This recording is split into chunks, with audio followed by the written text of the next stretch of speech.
right, so since there's no game this week, I decided to share kind of how I went from weighing 214 pounds to 183 pounds. It all started at the end of the 2020 season when the pandemic hit.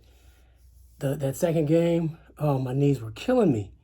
And I didn't know exactly what it was. I thought maybe I had some kind of knee injury or something, but it was both knees hurting. So went to the doctor and they said, oh, I think it's arthritis. And of course, the first thing they do is they prescribe you some kind of medicine. So went home, took that. I think it was some type of, 800 milligrams of either Tylenol or ibuprofen, one of them.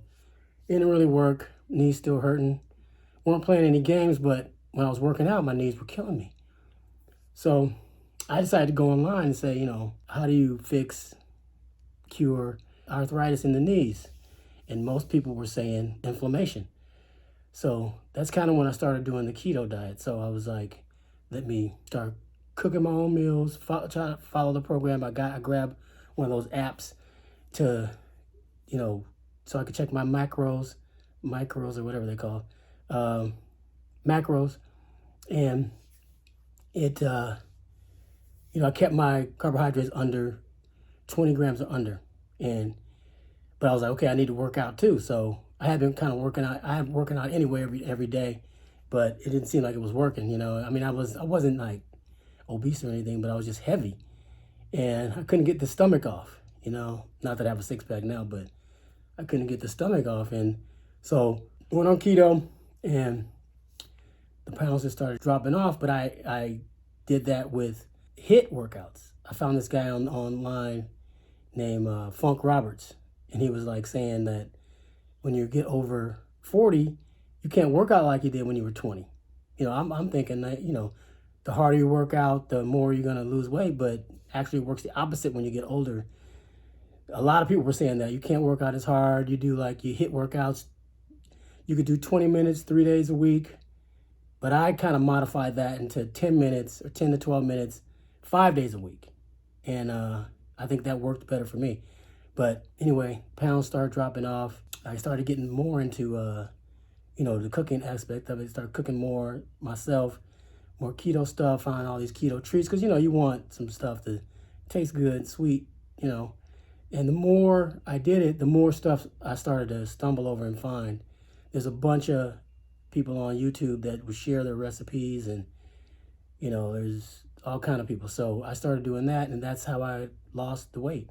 Went from 214 down to 183. My blood pressure went down. My blood pressure was kind of high before that. That went down. I think it's 124/70 right now, which is, pretty good for a 61-year-old. And then I combined that with intermittent fasting too. So I was doing keto, HIIT workouts, and intermittent fasting. I started off with 12 hours to see how I would do. Then I started doing 16 hours, and then I do 20 hours. And every now and then, once or twice a month, I'll do a 24-hour fast. It's been working for me, man. Now it's just the lifestyle. Now keto's a lifestyle. I didn't have a cheat day for probably the first 90 days of keto. Then I would have a cheat day on Saturday where I would really eat whatever I wanted. And then Sunday, I would go back on keto, and I wouldn't fast, though. And then Monday through Friday, keto, fast. I usually fast. I start at like noon. I eat breakfast. I eat something for lunch, and I fast all the way until the next morning. That's what I've been doing, and it's been working for me. And thing about keto is like I found something that a way of life that I could eat, and it didn't feel like I was missing out on everything. Because some diets you feel like, oh man, I can't. I'm missing out on everything, but this, I found that it really, really worked for me. So as long as my numbers are good and I go to the doctor and get a physical and everything's great, I'm going to continue to do it. So next week, week six, and we play the Braves. I'll update you on that game when we get there. All right, over and out. Don't forget to subscribe. Bing.